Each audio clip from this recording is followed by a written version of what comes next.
Ok, começou a gravação. Boa aula, queridos.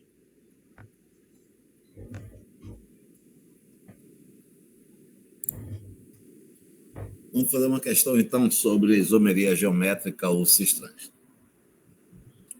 O ácido linoleico, essencial à dieta humana, apresenta a seguinte fórmula estrutural espacial.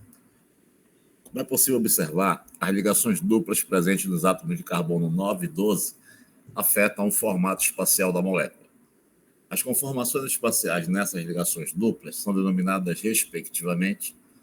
Então, ele quer saber se essas duplas são cis ou trans. Se você fosse numerar, você ia perceber que ficaria assim: 1, 2, 3, 4, 5, 6, 7, 8, 9. Então tem uma dupla no carbono 9. Beleza? Aí vamos continuar. 10, 11, 12. Tem a outra dupla no carbono 12. São essas duas duplas que ele se refere. Ele quer saber se essas duplas são do tipo cis ou do tipo trans. Lembra que o carbono faz 4 ligações. Aqui estão aparecendo 3. Falta uma. Essa que falta são hidrogênios. Os hidrogênios estão do mesmo lado da... perdão. Os hidrogênios estão do mesmo lado da dupla. Então, esse é o tipo de dupla cis. Certo? Se tivessem lados opostos, seria uma dupla do tipo trans. A outra dupla é essa aqui. Né? Se você perceber, também esse carbono faz 3 ligações, aqui também 3. E está faltando a quarta. A quarta são os hidrogênios, que também estão do mesmo lado da dupla. Como estão do mesmo lado da dupla, também é uma dupla do tipo cis. Então, o formato dessas duplas, as conformações dessas duplas, são cis e cis. Então, letra A. Beleza? Quando o cara coloca estrutura em linha, você tem que completar as ligações que faltam com hidrogênio. Né? Então, a dupla 9, a dupla do carbono 9, né? É cis. A dupla do carbono 12 também é cis. Tá? Isso aqui é um ácido, né? Um ácido graxo. Tá? É um ácido graxo cis-cis. Né? Ele vem de uma gordura do tipo cis. Você deve ter ouvido falar em gordura cis e gordura trans. Né? Esse nome de gordura cis e gordura trans, né? Ou óleo cis, óleo trans, vem exatamente da conformação espacial das duplas ligações. Tá?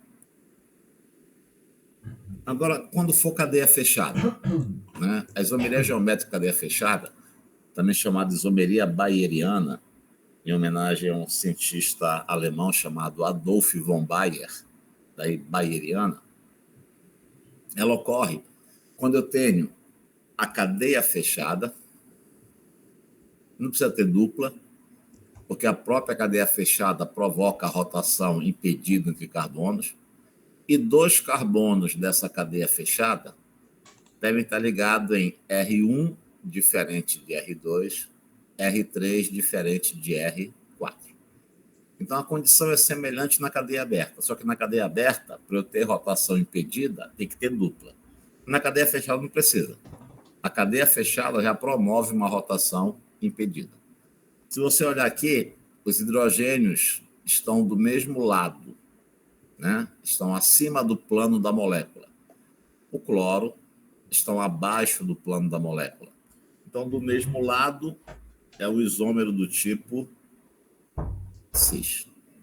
Aqui em lados opostos, ó. Em lados opostos é um isômero do tipo trans. Então, o nome desse cara, cis, aí a nomenclatura e o PAC normal. 1, 2, dicloro, cadeia fechada, ciclo, são 3 carbonos, propano. E aqui é o trans, 1, 2 de cloro, ciclo propano. Nesse exemplo aqui não dá para usar a nomenclatura cis e trans, porque aqui eu tenho hidrogênio, aqui cloro, aqui metil, aqui hidroxila. São diferentes. Então você vai decidir pela regra EZ.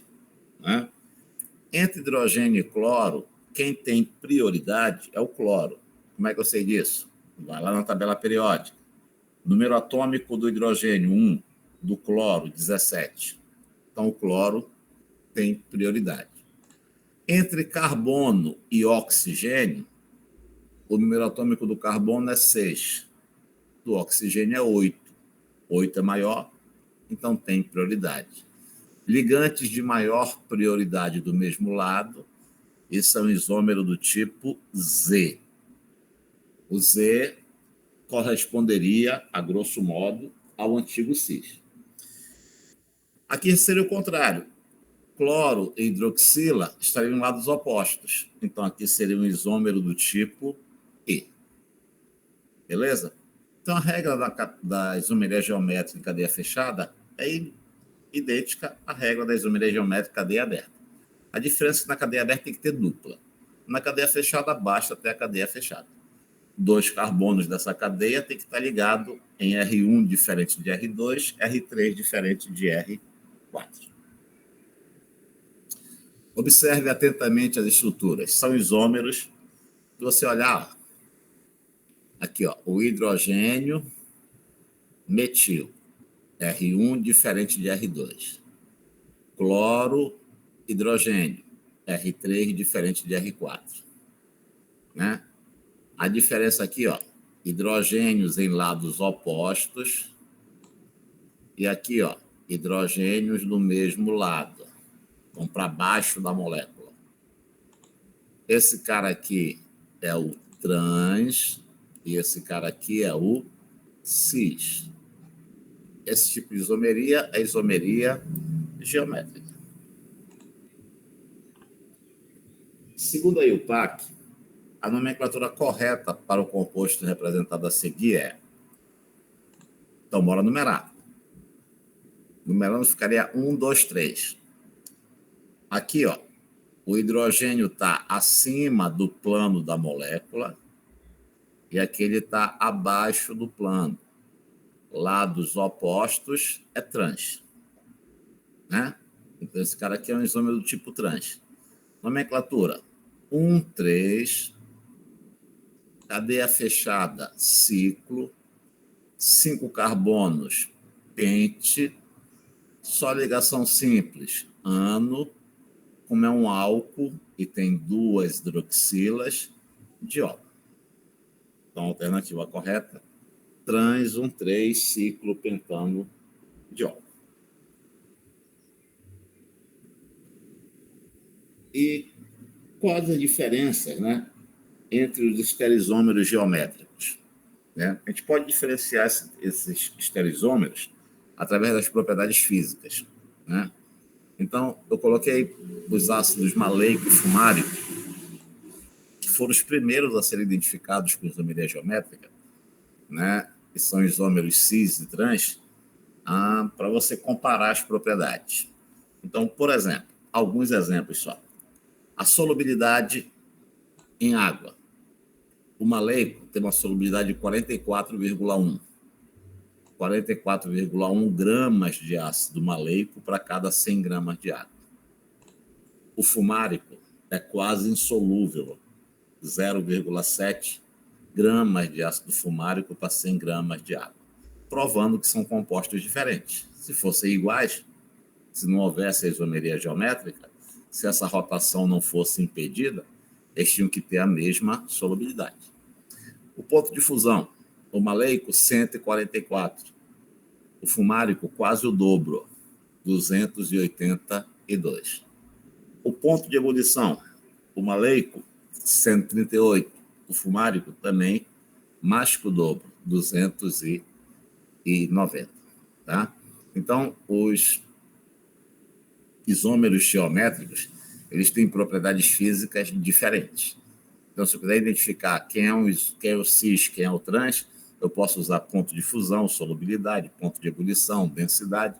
Qualquer propriedade física eu posso usar para identificar os isômeros geométricos. Na nossa próxima isomeria espacial, que é a isomeria óptica, já não é assim. Né?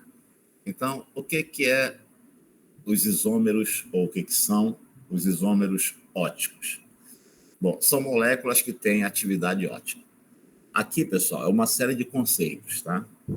Então, talvez novo, talvez inédito para alguns. Mas um conceito puxa o outro. Então, é necessário, depois, uma leitura boa no material didático, né? Rever de novo, porque são muitos conceitos mesmos. E a maioria, talvez, não conheça. Então, como é que eu defino os isômeros óticos? Bom, ela ocorre entre moléculas que têm atividade ótica. Mas o que é atividade ótica? É a capacidade que uma molécula tem de desviar o plano da luz polarizada. Bom, se existem moléculas que têm capacidade de desviar o plano da luz polarizada, devem existir moléculas também que não têm essa capacidade, né? Então, nem toda molécula tem atividade ótica. Aquelas que têm atividade ótica, que conseguem desviar esse plano de luz polarizada, essas vão ter isomeria ótica. Beleza? Agora, o que é plano da luz polarizada? Bom, a luz natural, né? A luz do sol, a luz de uma lâmpada da tua casa, por exemplo, né? É uma onda eletromagnética. É energia, não é matéria. E o que é uma onda eletromagnética? É aquela que vibra, né? Em dois campos. Um campo elétrico, a onda se propaga num campo elétrico e num campo magnético. E esses campos são perpendiculares entre si. Então, entre o campo elétrico e o campo magnético, tem um ângulo de 90 graus. Tá ok? Então, uma onda eletromagnética é formada por um campo elétrico e por um campo magnético, que se propagam perpendiculares entre si. Aqui eu tenho o eixo de propagação. Essa onda está se propagando nessa direção aqui. Ok? Mas ela não está parada. Ela está girando em torno desse eixo de propagação. Se eu tivesse um observador capaz de observar apenas um feixe de luz, né, ele veria mais ou menos isso aqui. Ó. Tá? Por que veria mais ou menos isso aqui? Porque o campo elétrico e o campo magnético estão girando ao redor do eixo de propagação. Então, ele veria vários campos elétricos e vários campos magnéticos, mas sempre um perpendicular ao outro. Ok? Então, a luz natural, a luz comum, a representação que os físicos criaram para ela foi esta aqui. Tá? Parece que são vários campos. Na verdade, são só dois. Um campo elétrico e um campo magnético. Ok? Essa luz é a luz comum, como eu disse. Não nos interessa ela agora. Nos interessa hoje a luz plano polarizada. O que é essa luz plano polarizada? É quando eu tenho um polarizador, tá? Que é um prisma, que polariza a luz natural. Então, aqui eu tenho uma fonte de luz natural, eu tenho o campo elétrico, eu tenho o campo magnético, e quando ele passa por um polarizador vertical, ele elimina o campo magnético e deixa passar somente o campo elétrico. Então, esse polarizador, que é um prisma, ele serve para separar o campo elétrico do campo magnético. Tá? Então, a luz polarizada, ela só tem um campo. Não dá para a gente afirmar, depois de uma luz natural passar por um prisma, se o que passou foi o elétrico ou foi o magnético, porque o que está girando. Tá? Mas só passa um. Né? Nesse polarizador vertical, está passando aqui no desenho o elétrico. Tá? Eu poderia ter um polarizador horizontal, oblíquo. Vai passar um e o outro, como está perpendicular, não passa. Beleza? Esse polarizador é chamado de prisma. E o primeiro prisma criado para polarizar a luz foi criado por um cara chamado Nicol. Daí prisma de Nicol. Se eu tiver um observador olhando a luz polarizada, ele não vai ver aqueles vários campos agora. Ele vai ver apenas um campo. E foi o que passou. Nesse exemplo aqui, passou o campo elétrico. Mas necessariamente não tem que ser o elétrico, pode ser o magnético. Tá? Então, a gente representa ela por apenas um plano de vibração. Porque o prisma eliminou o outro campo. Beleza?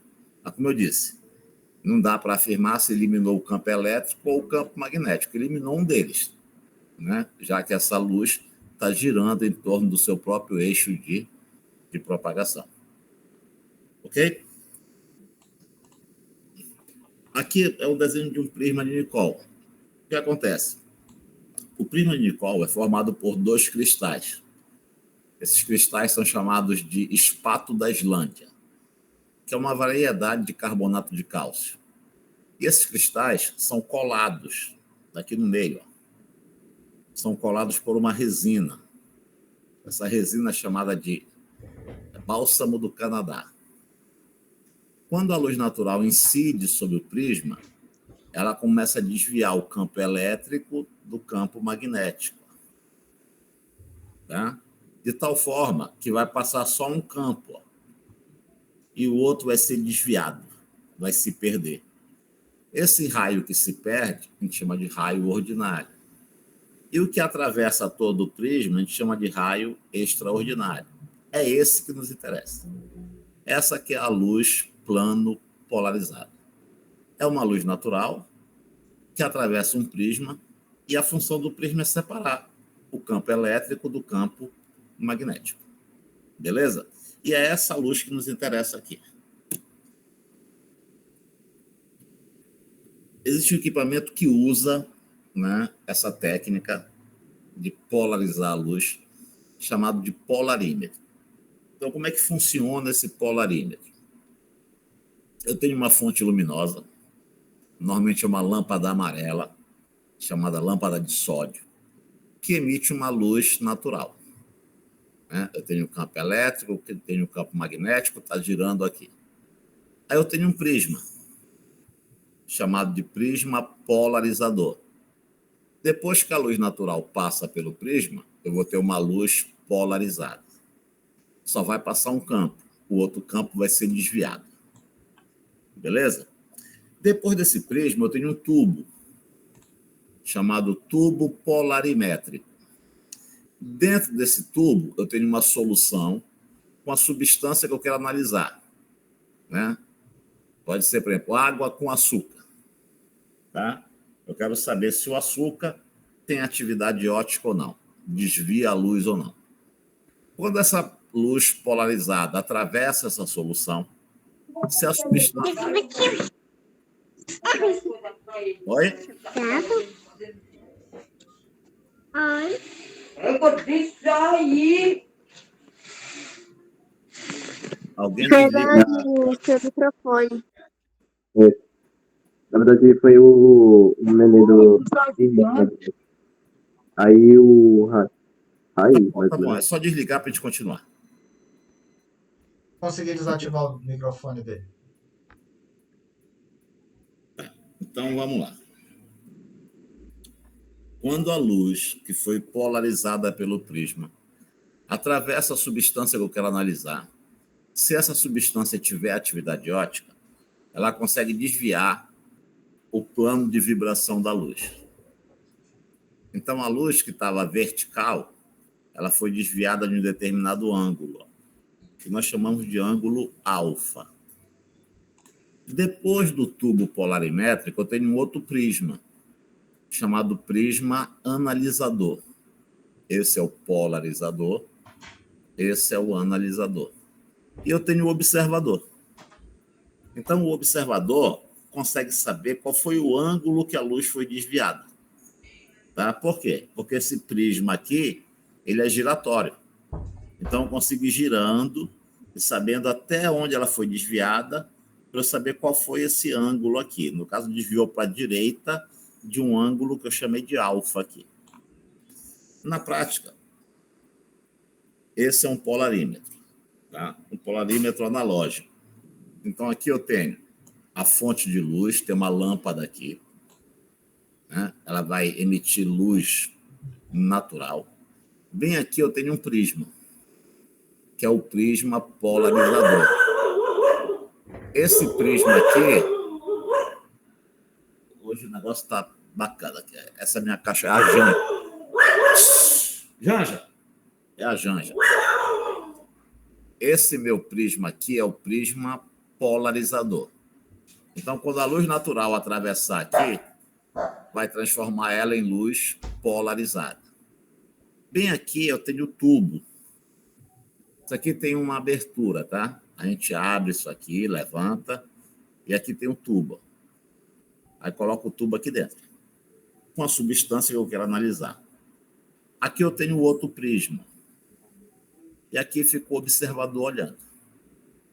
Essa luz natural é uma lâmpada de sódio, é uma lâmpada amarela, tem uma luz amarela. Tá ok? Se não tiver substância nenhuma aqui, e eu olhar por aqui, eu vou enxergar um pontinho amarelo. Beleza?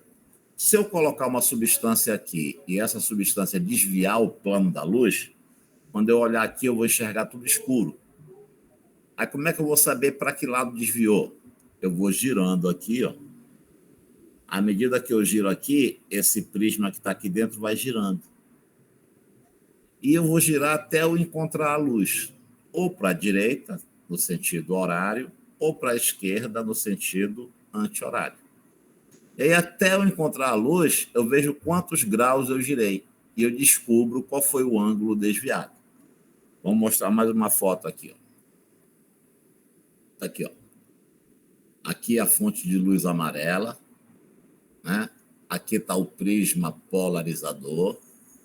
A luz vai entrar aqui no tubo polarizada, passou pela substância e foi desviada.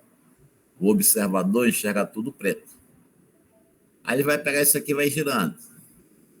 Até ele encontrar onde é que está a luz. Quando ele encontrar onde é que está a luz, ele vai saber qual foi o ângulo que ele girou. Ou para a direita ou para a esquerda. Isso aqui é graduado. 180 graus para a direita, 180 graus para a esquerda. Beleza? Aqui uma química analisando, né? E aqui o resultado. Quando tu encontra a luz, bem aqui do lado, tem a graduação. Quantos graus você girou para a direita ou quantos graus você girou para a esquerda? Sentido horário ou sentido anti-horário. E dá para ver aqui. Eu peguei um close para vocês. Tá vendo? Dá para saber quantos graus foi desviado. Esse é um polarímetro analógico. Existem polarímetros hoje em dia digitais. A gente não precisa ficar tendo todo esse trabalho, né? O próprio já um computador acoplado nos diz quanto foi o ângulo desviado, até com mais precisão. Beleza? Então, quando uma substância desvia a luz polarizada, ela pode desviar para a direita ou pode desviar para a esquerda. Se ela desvia, a gente fala que ela tem atividade ótica. Se ela tem atividade ótica, a gente fala que ela tem isomeria ótica. Se ela não desvia, a gente fala que ela é oticamente inativa. Tá? O desvio dela é zero. Então, ela atravessa aqui o tubo e tu encontra a luz direto. Não precisa ficar girando para procurar qual foi o ângulo desviado. Esse ângulo desviado, ele recebeu um nome. Isso é uma propriedade física, chamada de rotação específica. Para eu ter a rotação específica de uma substância, eu tenho que obedecer a algumas condições padrão. Tá? Então, por exemplo, a temperatura que eu fizer o experimento tem que ser de 25 graus. O comprimento de onda da luz tem que ser a linha D de uma lâmpada de sódio, com comprimento de aproximadamente 589,6 nanômetros. O comprimento do tubo, onde está a substância, tem que ser de 1 decímetro. E a concentração da solução tem que ser de 1 grama por ml. Se eu obedecer todas essas condições no meu polarímetro, eu tenho, então, uma rotação específica. Tá? Quais são os resultados possíveis? A substância pode ser oticamente inativa, quando esse desvio for zero. Ou pode ser oticamente ativa, quando esse desvio for diferente de zero. Só que, como eu disse, O desvio pode ser para a direita ou pode ser para a esquerda. Quando for para a direita, eu falo que a substância é destrógira ou destro-rotatória. Quando for para a esquerda, eu falo que a substância é levógira ou levo-rotatória. A gente costuma abreviar pela letra D ou pelo símbolo mais para a direita e pela letra L ou pelo símbolo menos quando o desvio for para a esquerda. Então, nós temos dois tipos de isômeros óticos. Aqueles que desviam a luz para a direita, a gente chama de destrógeros, e aqueles que desviam a luz para a esquerda, a gente chama de levógero. E quem não desvia a luz, a gente chama de oticamente inativo. Ok? Então, aqui para completar, a estereoisomeria, no caso ótica, pode ser detectada pelo o equipamento, é o polarímetro, que foi o que te mostrou agora, que é um instrumento que mede o desvio do plano da luz polarizada. Beleza? Então, basicamente, no laboratório, para a gente saber se uma substância tem atividade ótica ou não, a gente submete ela, né, a um teste com o polarímetro. Se ela desviar a luz, ela tem atividade ótica, logo ela tem isomeria ótica. E ela pode desviar para a direita ou para a esquerda. Tá? Se a gente obedecer todas as condições padrão, temperatura de 25 graus, a luz de sódio, comprimento de onda de 509 nanômetros, todas aquelas condições, nós temos uma rotação específica. Se essa substância já foi estudada por alguém, a gente consulta na literatura e fala, isso aqui é ácido lático, isso aqui é glicose. Né? Se ela não tem nenhum dado na literatura, está diante de uma substância nova. Então, vamos estudar para saber que substância é essa. Bom, essa é a parte física da coisa. Né? O que a gente vai detectar que é a atividade ótica usando um equipamento chamado de polarímetro. Agora, a parte química da coisa. Quando é que as moléculas conseguem desviar o plano da luz polarizada? Sempre que elas tiverem assimetria molecular e quiralidade. E o que é isso? A palavra quiral vem do grego, né? E significa mãos. Né? E os gregos perceberam que as mãos elas têm uma assimetria. Se você pegar a sua mão esquerda, colocar na frente na frente de um espelho plano, a imagem que você tem é da mão direita. Mas mão esquerda e mão direita não são iguais. Você não consegue sobrepor sua mão direita na sua mão esquerda. Né? E por que elas não são iguais? Porque elas são assimétricas. E o que é um objeto assimétrico? É todo objeto que não pode ser dividido em duas partes iguais.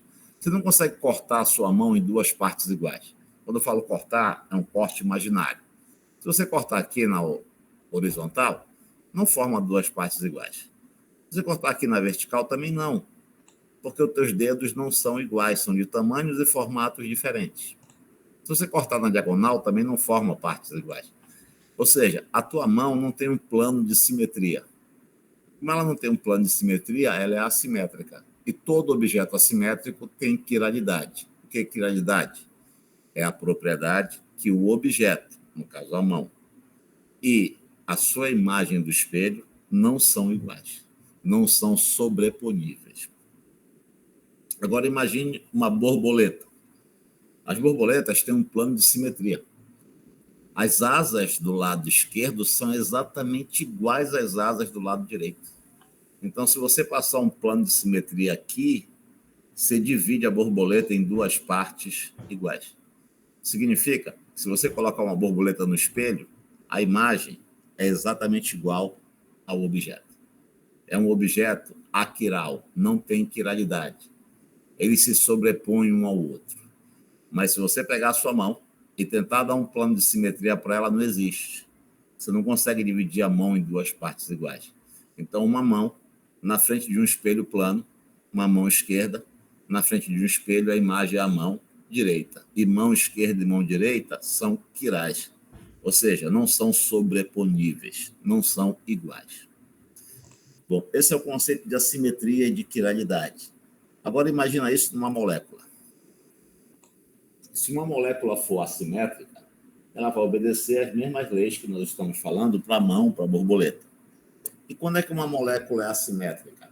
Existem algumas condições, mas a condição mais importante, mais comum, é quando ela tem carbono assimétrico, também chamado de carbono quiral, ou centro quiral, ou estereocentro. E o que é um carbono assimétrico? É um carbono saturado, só faz ligação simples, e que está ligado em 4 radicais diferentes, R1, R2, R3, R4, sendo R1, R2, R3 R4 diferentes. Sempre que você tem um carbono assimétrico, há a possibilidade da molécula também ser assimétrica. Então, a gente vai ficar olhando agora, na isomeria geométrica passada, a gente ficava olhando o carbono da dupla. Agora não. Você vai olhar um carbono que esteja ligado em 4 radicais diferentes. Por exemplo, o 2-clorobutano é esse composto. Se você olhar esse carbono bem aqui, ó, ele está ligado metil, hidrogênio, cloro e etil. Concorda que R1 diferente de R2, R2 diferente de R3, R3 diferente de R4, R4 diferente de R1? Ou seja, os 4 ligantes são diferentes? Bom, esse composto aqui, como ele está ligado, esse carbono está ligado em 4 ligantes diferentes, esse carbono é um carbono que assimétrico.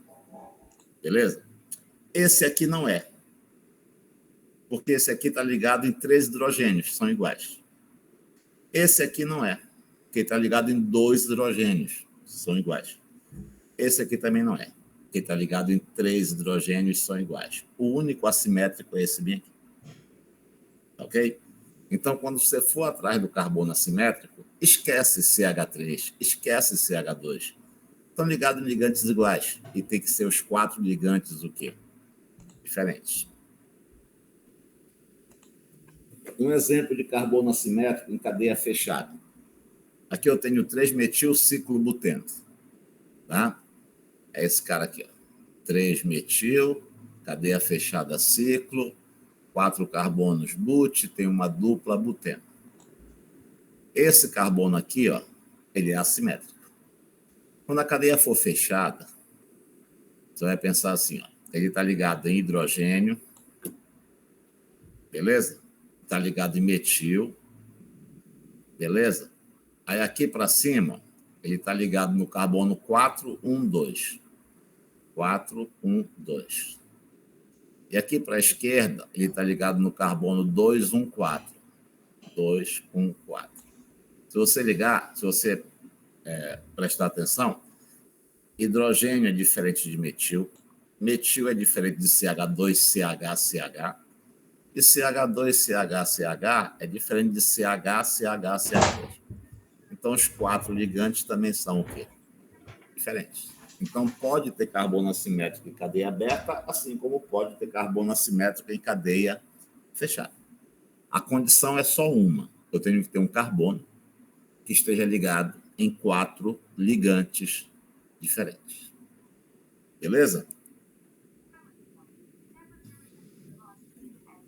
Então, por exemplo, a molécula da anfetamina abaixo apresenta isomeria ótica, possuindo, portanto, um carbono com 4 diferentes substituintes. Na anfetamina, esse átomo de carbono está representado pelo todo carbono assimétrico só faz ligação simples. Então, tu elimina o 1, o 2, o 3, o 4, o 5 e o 6, que fazem dupla. Esquece. Não olha nunca para CH2 e CH3. Porque CH3 está ligado em 3 hidrogênios, que são iguais. CH2 está ligado em 2 hidrogênios, que são iguais. Vai atrás do pessoal que é C ou CH. Esse cara aqui está ligado em hidrogênio, metil, o NH2, que é o grupo amino, e esse grupo todo aqui, que é chamado de benzil. Concorda que os 4 ligantes são diferentes? Então, o carbono assimétrico é o carbono de número 8. Ok? Dos compostos representados abaixo, determine quais deles apresentam carbono assimétrico ou quiral. Aí não é uma questão de marcar, tá? Tem várias alternativas aí, é para treinar só. Então, a letra A, 3-cloropentano. De novo, eu volto ao aviso do início da aula. Tem que saber a nomenclatura, né? Para poder saber escrever a fórmula e procurar o carbono assimétrico. Então, 3-cloropentano é esse cara. Esquece CH3, esquece CH2. Esses caras nunca vão ser assimétricos, porque tem 2 hidrogênios, aqui tem 3. Procura quem é C ou quem é CH. Aqui eu tenho CH, mas ele não é assimétrico, porque aqui eu tenho etil e etil. Esse ligante é igual a esse. E para ser assimétrico, tem que ter os 4 ligantes diferentes. Letra B, 2-bromobutano. Esquece CH3, esquece CH2, isso nunca vai ser assimétrico. Vai para o CH. Esse cara está ligado em metil, hidrogênio, bromo e etil. Os 4 são diferentes. Então, esse é um carbono assimétrico. Se é um carbono assimétrico, esse cara aí possivelmente tem isomeria ótica. 3-metilhexano é esse aqui. Esquece CH2, CH3, vai para o CH. Esse cara está ligado em etil, metil, hidrogênio e propil. 4 ligantes diferentes. Esse cara é assimétrico, então marca a letra C também. 2-metilpropano. Esquece o CH3, vai para o CH. Mas ele está ligado em CH3, CH3, CH3. São iguais. Tem que ser os 4 diferentes, tem 3 iguais já. Então não é assimétrico. 2-cloropentano. Esquece CH3, CH2, CH3, vai para o CH. Esse cara está ligado em cloro, hidrogênio, metil e propil. 4 diferentes, esse cara tem carbono assimétrico. Beleza? Então, a primeira coisa para identificar a isomeria ótica é você procurar o carbono assimétrico, que é um carbono sempre saturado, só faz ligação simples. Um carbono que está ligado em 4 ligantes diferentes. Ok? Mais um conceito novo, para quem nunca estudou isomeria. Enanciômeros, enantiômeros ou enantiomorfos. O que são isso? É um par de isômeros em que um é a imagem do outro. A grosso modo, a tua mão direita é a imagem da tua mão esquerda. A tua mão direita é enanciômera da tua mão esquerda. Uma é a imagem da outra, mas não são o quê? Iguais. São diferentes. O teu pé direito é a imagem do teu pé esquerdo. Mas ambos são diferentes. Tanto é que você não consegue calçar o sapato direito do pé esquerdo. E vice-versa. Tá? Um é a imagem do outro, mas não são iguais. Então, o teu pé direito é enantiomorfo do teu pé esquerdo. Beleza? O que são enanciômeros ou enantiomorfos? São 2 isômeros em que um é a imagem do outro, mas não são iguais entre si. E por que não são iguais? Porque são assimétricos. Ok? Então, por exemplo, o 2-butanol. Esse carbono aqui é assimétrico. Esse bem aqui. Né? Então, se eu fosse escrever a fórmula espacial dele, seria assim, ó. Aqui o hidrogênio, ó. Aqui o metil, a hidroxila. Lembra que isso aqui significa que ela está para frente do plano. Isso é uma cunha cheia. E quando eu tenho uma cunha tracejada, é porque o etil, que é esse cara bem aqui, ó, está para trás do plano. Tem a forma de um tetraedro, né? De uma pirâmide com 4 faces. Beleza? Se esse carbono é assimétrico, e se eu colocar ele na frente de um espelho, a imagem vai ser essa. Né? Sempre que você está na frente de um espelho plano, o que está em cima, fica em cima. O que está embaixo, fica embaixo. Mas o que está do lado direito, fica do lado esquerdo e vice-versa. Não é isso? Então, a imagem no espelho seria essa aí. Objeto e imagem não são iguais. Essa molécula aqui não é igual a essa.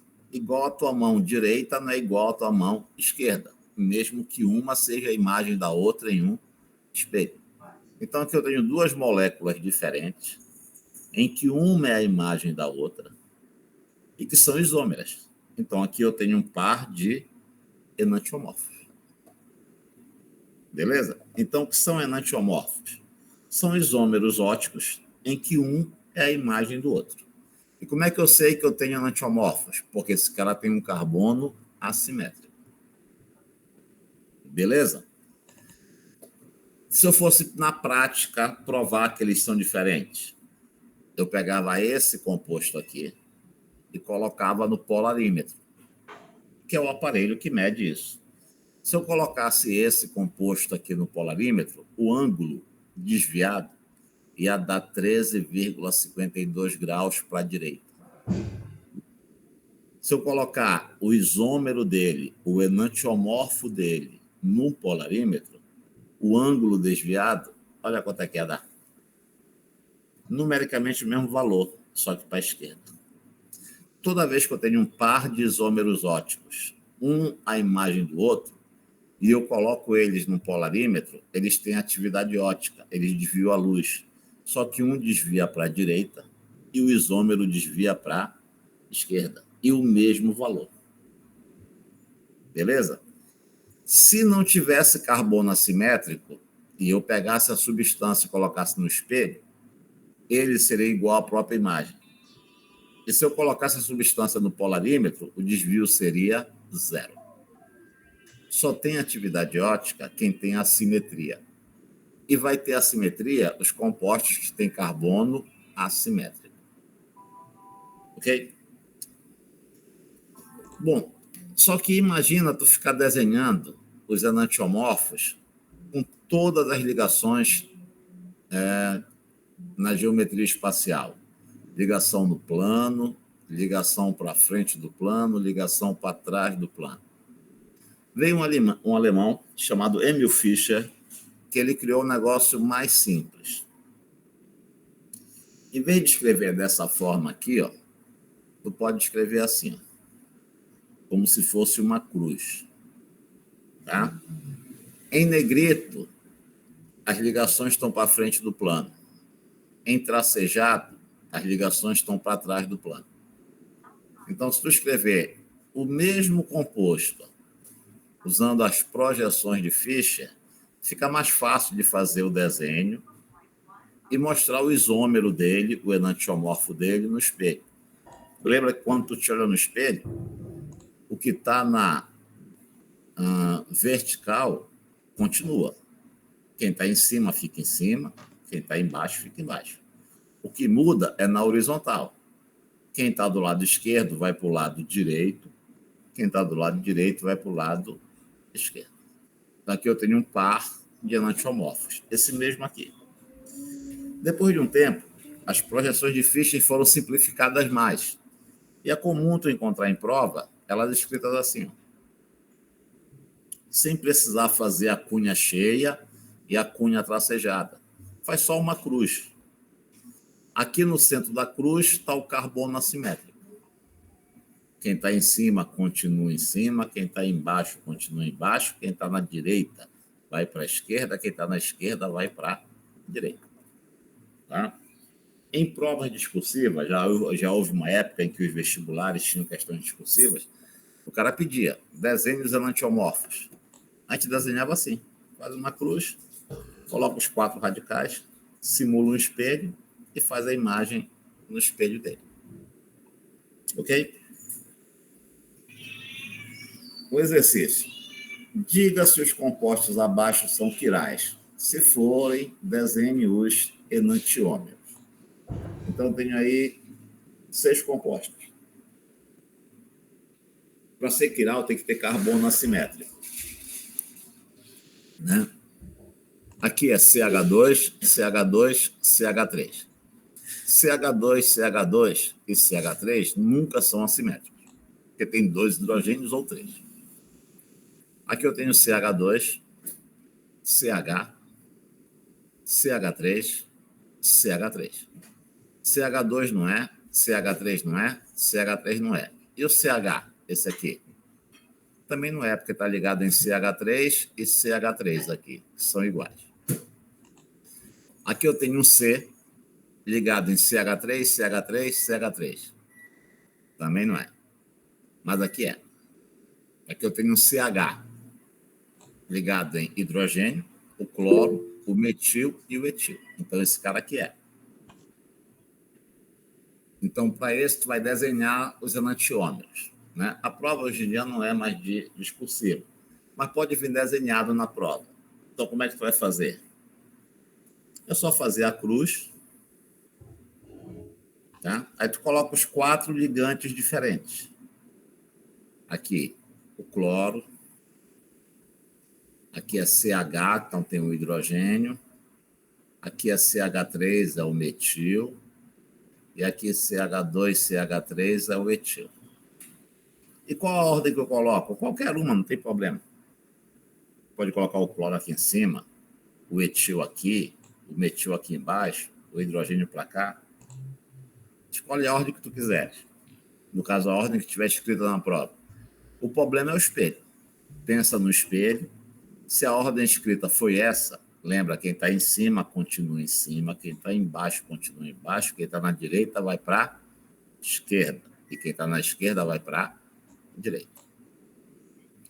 Aqui é CH2, CH2, CH2, CH2, CH3. Não tem. Aqui tem um CH. Esse aqui tem CH, cloro, metil e propil. Então, esse tem carbono assimétrico. Então, para descrever a projeção, eu escrevi dessa forma.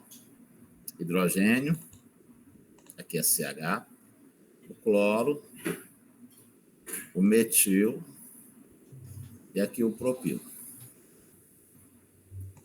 Podia colocar o propil aqui do lado, né? Na verdade, ó, quem vai escrever a prova que vai escolher onde vai colocar, mas pensa no espelho.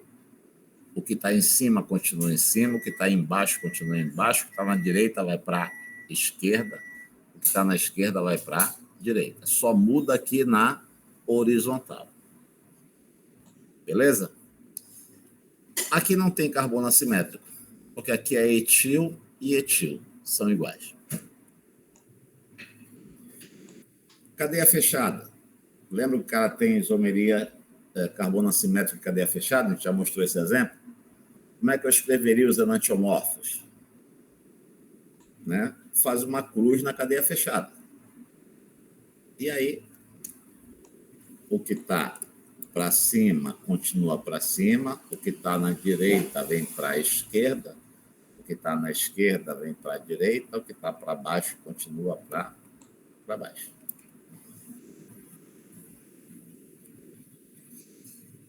Mais um conceito novo.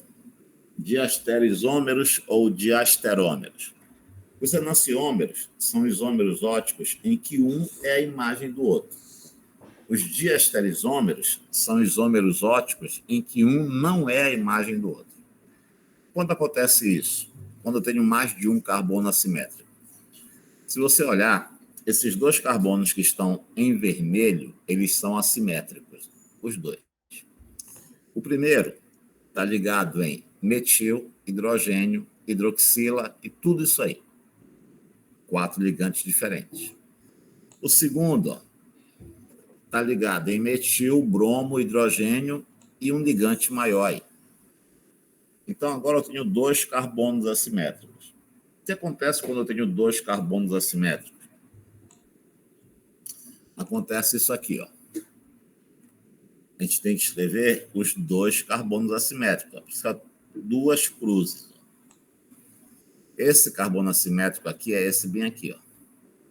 Ele está ligado em hidrogênio, metil, hidroxila. Hidrogênio, metil, hidroxila.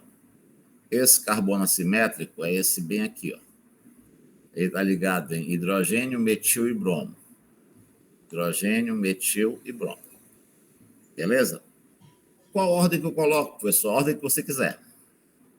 Na verdade, é a ordem que quem elaborar a prova escolher. Eu coloquei nessa ordem aqui. Como é o isômero dele? Aí imagina um espelho. O que está em cima continua em cima, o que está embaixo continua embaixo, o que está na direita vai para a esquerda, o que está na esquerda vai para a direita. Só muda aqui na horizontal. Esse isômero é a imagem desse, então é um par de quê?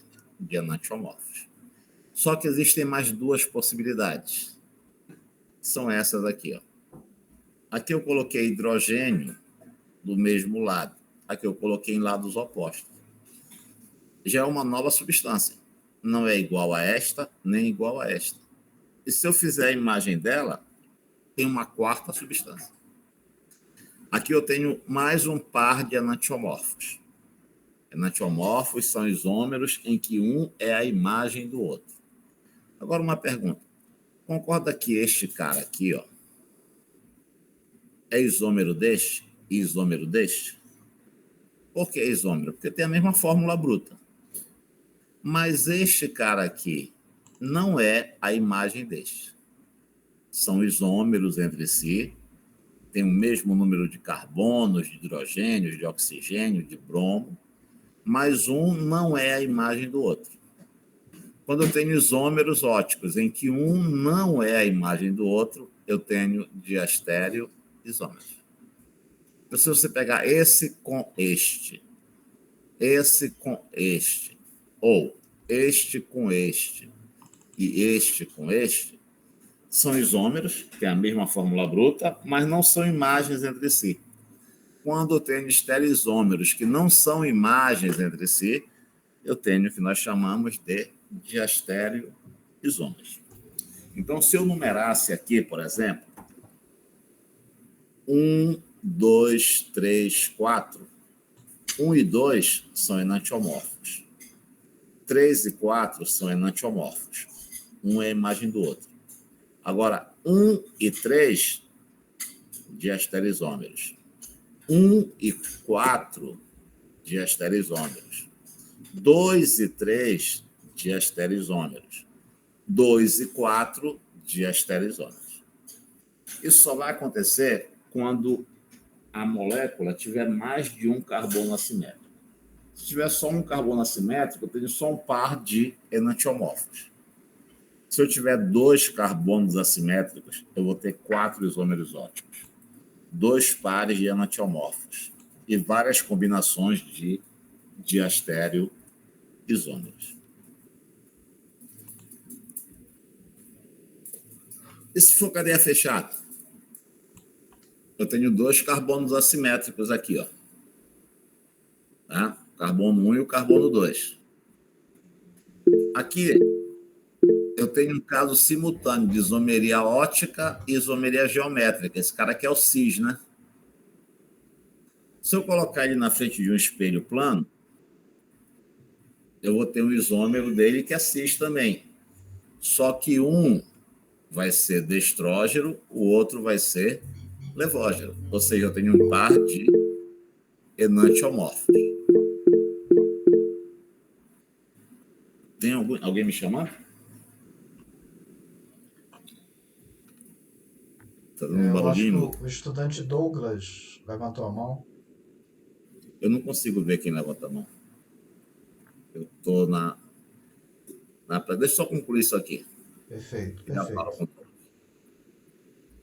Beleza? Então, aqui eu tenho o isômero cis, ou isômero Z, do 2-cloro-ciclopropanol, né? Um par de enantiomorfos. Tenho 2 carbonos assimétricos, ó. Mas eu tenho também o trans, ou E.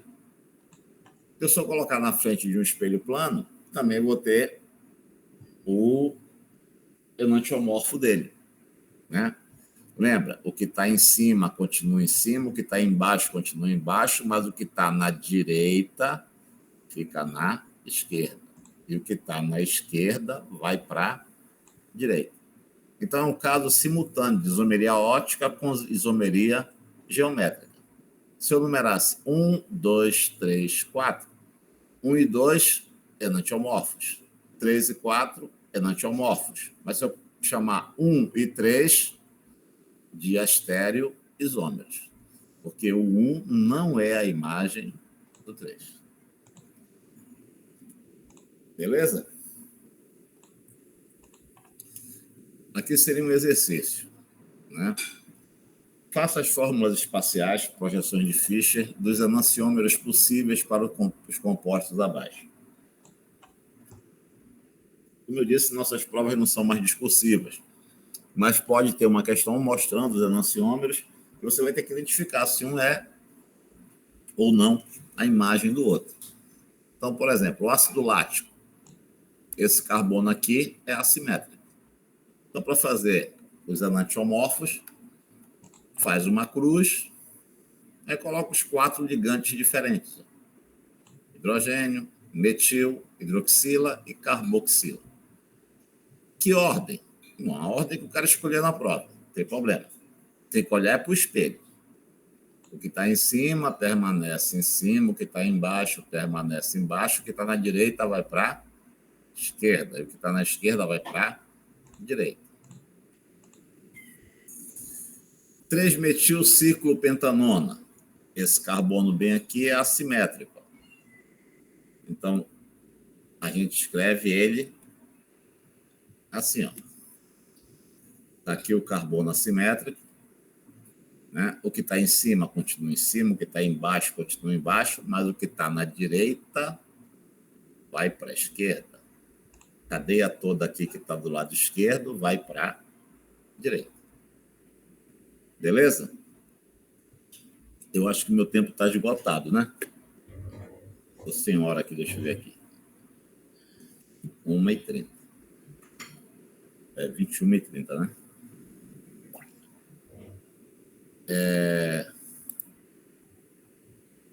Diga lá, Douglas.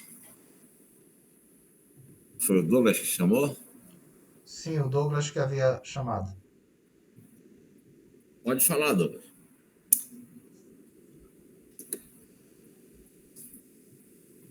Deixara, falta aqui um pedaço ainda, não muito grande. Falta de falar das fórmulas de Van 't Hoff, da mistura racêmica e das propriedades dos efeitos fisiológicos, né? Dos isômeros óticos. A gente pode fazer como da vez passada? Eu gravo um vídeo e mando para os alunos? Claro, pode sim, fica ótimo. Eu vou interromper a gravação aqui, tá? Tá.